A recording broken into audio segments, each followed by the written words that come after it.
पूर्व गृह राज्य मंत्री सुभाष बत्रा, जो कि पंजाबी नेता भी हैं, पंजाबी समुदाय की एकता के लिए भी प्रयासरत रहते हैं, इन्होंने संगठन भी बना रखा है। बातचीत करेंगे सुभाष बत्रा जी से, हमारे साथ मौजूद हैं इस वक्त। बत्रा जी, कांग्रेस में हैं आप, और कांग्रेस कहीं ना कहीं पंजाबियों की अनदेखी करती आ रही है, ये आप भी कहीं ना कहीं चर्चा में कहते हैं, क्यों ऐसा मानते हैं?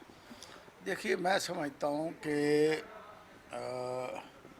जब मैं मंत्री था तो उस वक़्त हम 12-12 मिनिस्टर थे, और पिछली कांग्रेस की सरकार में भी पब्लिक सर्विस कमीशन का चेयरमैन हुड्डा साहब की सरकार में पंजाबी समाज से बना, एसएस बोर्ड का भी चेयरमैन बने। लेकिन पिछले कई सालों से पंजाबियों की जहाँ तक टिकट वितरण का सवाल जब भी आया, और पंजाबी समाज के लोगों को इग्नोर किया गया।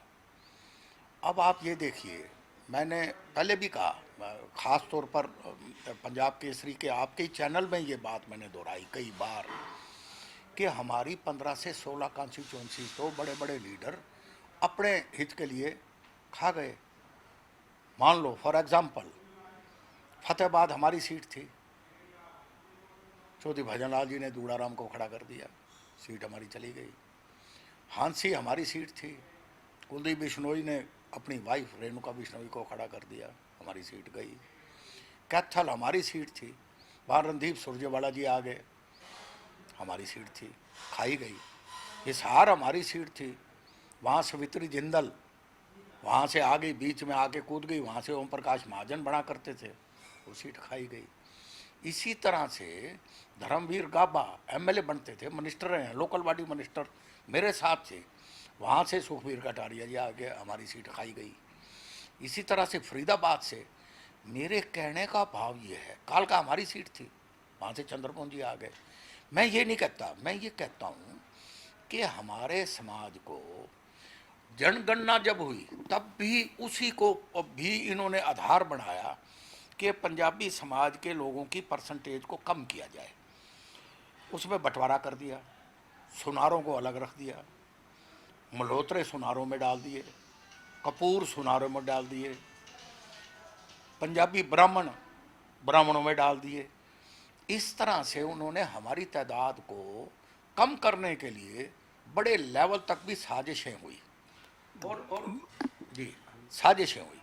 मैं ये बात कहना चाहता हूँ कि आप पुराना इतिहास देखो, जब से देश आज़ाद हुआ है, पंडित जवाहरलाल नेहरू पहले प्रधानमंत्री बने, उनके सलाहकार कौन थे?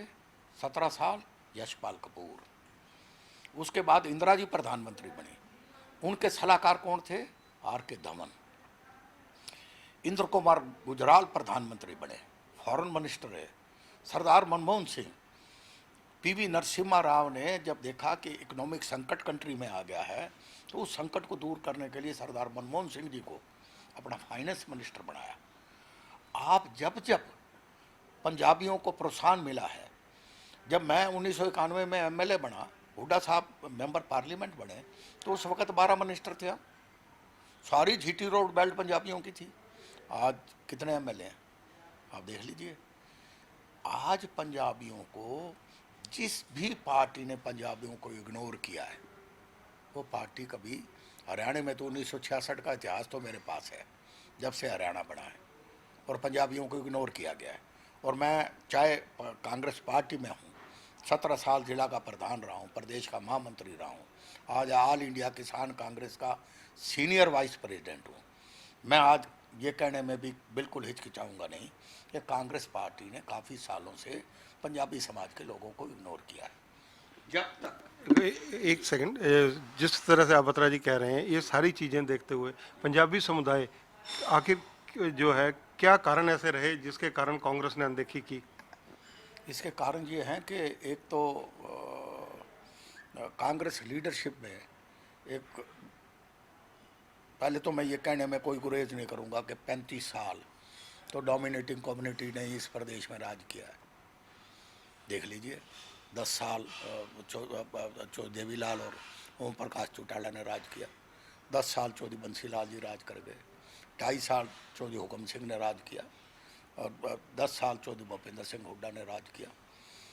मैं जो कहना चाहता हूँ, लेकिन इनके राज में भी चोई देवीलाल ने भी जब 1977 के अंदर संघर्ष का आह्वान किया, 87 में सॉरी, तो उस वक्त उन्होंने डॉक्टर मंगल सेन को अपने साथ लिया, एक पंजाबी चेहरा दिखाया, और उन्होंने कम से कम 14 MLA उस वक्त 1987 में बन के आए।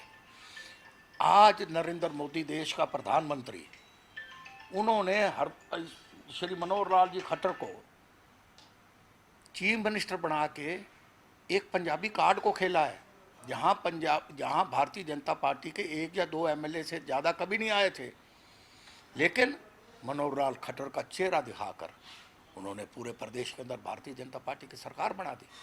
जबकि मैं ये रिपीट करता हूँ कि ये हमारी मांग थी कि हरियाणा के अंदर कभी मुख्यमंत्री पंजाबी समाज का भी होना चाहिए, लेकिन आज मुझे बड़े दुख के साथ कहना पड़ता है कि मनोहर लाल खट्टर जी अपने साथ खट्टर दिखाना भी पसंद नहीं करते।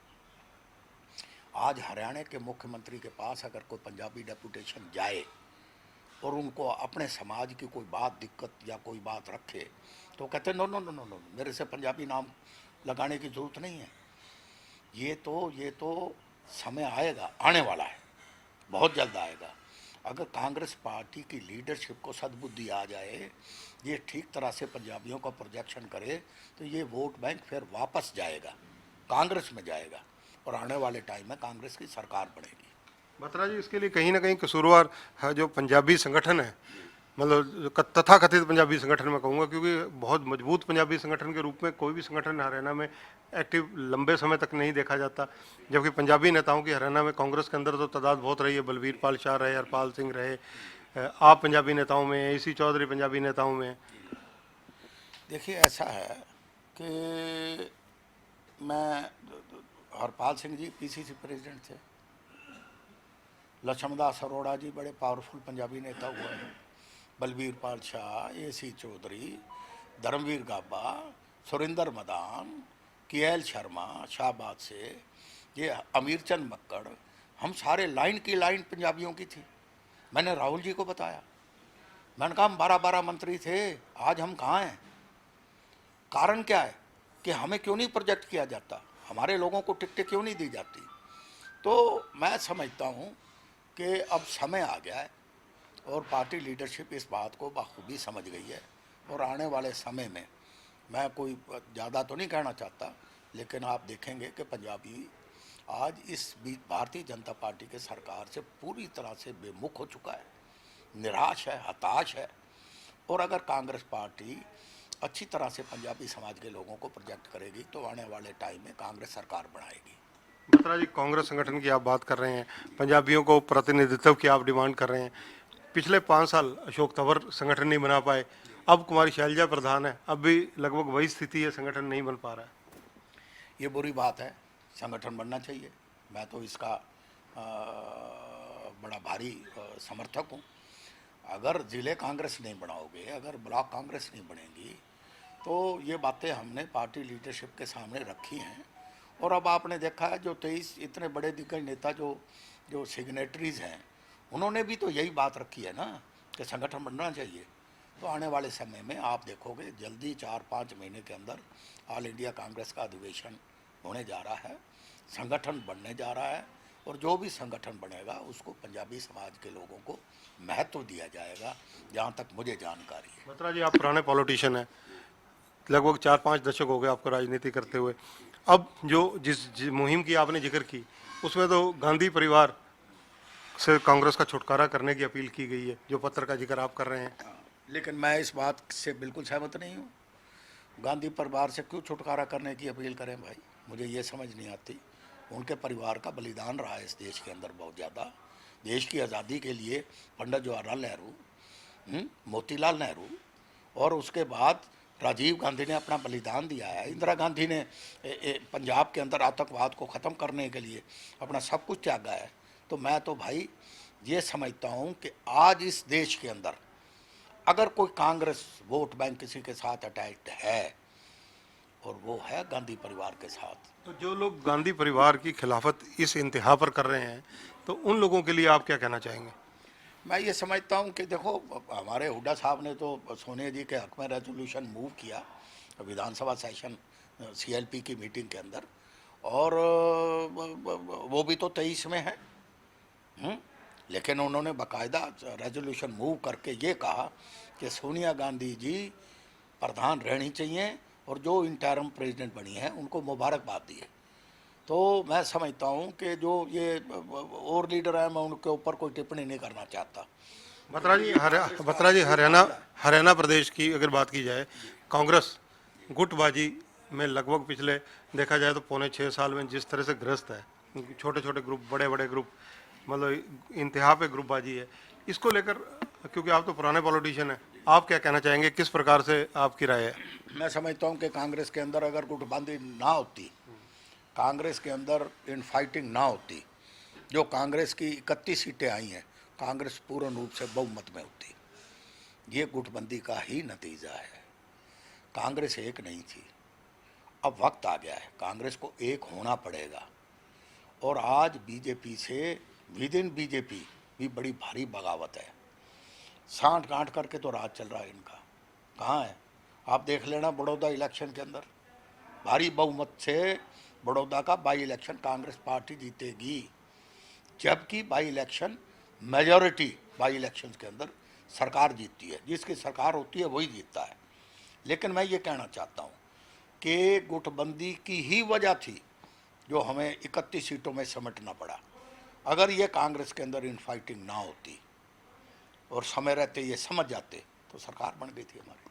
बत्रा जी, जादुई छड़ी कहाँ से आएगी जो कांग्रेस की एकता हरियाणा में पुनः स्थापित करेगी? शुरुआत हो चुकी है।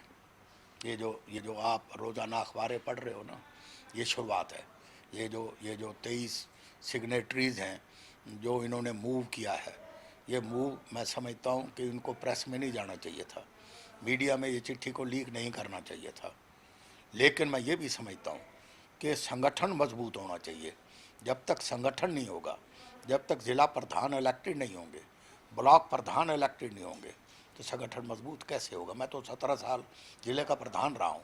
इसलिए समय आ गया है, AICC का सेशन बहुत जल्द बुलाया जाएगा, विद इन 4 to 5 months। और मुझे ये भी इन्फॉर्मेशन है कि विद इन नेक्स्ट मंथ पूरा संगठन AICC के लेवल तक बन जाएगा। बत्रा जी, कांग्रेस के पास राष्ट्रीय स्तर पर चेहरा है राहुल गांधी। राहुल गांधी की छवि जो है सोशल मीडिया ने, बीजेपी ने पप्पू वाली कर दी है, तो ऐसी स्थिति में क्या प्रियंका गांधी आपको चेहरा नजर आती हैं? देखिए, कांग्रेस ये तो बीजेपी का षड्यंत्र है, ये इनकी कैलकुलेटिव मूव है। मैं समझता हूँ कि राहुल गांधी से ईमानदार अगर पिछले 6 सालों से नरेंद्र मोदी का हर लेवल के ऊपर अगर किसी ने जवाब दिया है तो राहुल गांधी ने दिया है। मैं इस बात से एग्री नहीं करता। और मैं समझता हूँ कि जो भी कांग्रेस सेशन के अंदर जिसको भी नेतृत्व देंगे वही कांग्रेस मजबूत बन के आएगी। और गांधी परिवार, ये नहीं कि गांधी परिवार से हट के बढ़ाओ किसी को, मैं ये नहीं कहता कि उन्हीं के परिवार से बढ़ाओ, लेकिन जो सर्वसम्मति से AICC विधानसभा के अंदर अपना कांग्रेस अधिवेशन के अंदर जिसको भी लीडर बनाएंगे वो कामयाब होगा और अगली सरकार पूरे देश के अंदर कांग्रेस की बनेगी। पंजाबियों के संगठन की बात की जाए, आप भी संगठन चलाते हैं पंजाबियों का, पंजाबियों की एकता के लिए आपके आजकल प्रयास क्या चल रहे हैं? मैं पूरे हर जिला हेडक्वार्टर के ऊपर जाऊंगा, पंजाबियों को इकट्ठा करूंगा, पंजाबियों को एकजुट करने के लिए पूरा प्रयत्न करूंगा। ऑल इंडिया अखिल भारतीय जो पंजाबी सभा है उसको फिर से एकजुट करूंगा, सभी लीडरों को एकजुट करूंगा और इकट्ठा करके पंजाबियों को एक नेतृत्व के नीचे एक लीडर को फिर हम इलेक्ट करेंगे और उसी की रहनुमाई में हम काम करेंगे। देखना आगे। तो ये है सुभाष बत्रा, बेबाक बातचीत करते हैं, खुलकर बातचीत करने का इनका अपना अंदाज है। स्पष्ट रूप से जहां कांग्रेस की खामियां कांग्रेस में रहते हुए खुलकर गिना रहे हैं, वहीं इनका कहना है कि राहुल गांधी से बढ़िया कांग्रेस के अंदर कोई चेहरा नहीं है। हरियाणा कांग्रेस की बात की, गुटबाजी की बात की, कोई चीज़ छुपाने की कोशिश सुभाष बत्रा नहीं करते हैं। इनका कहना है कि कांग्रेस में हरियाणा में भी आने वाले दिनों में गुटबाजी खत्म हो जाएगी। अगर कांग्रेस एकजुट होकर इलेक्शन लड़ती तो 31 सीटों तक सीमित ना रहती, हरियाणा कांग्रेस सत्ता में होती। कैमरामैन सुनील के साथ चंद्रशेखर धरनी, पंजाब केसरी टीवी, चंडीगढ़।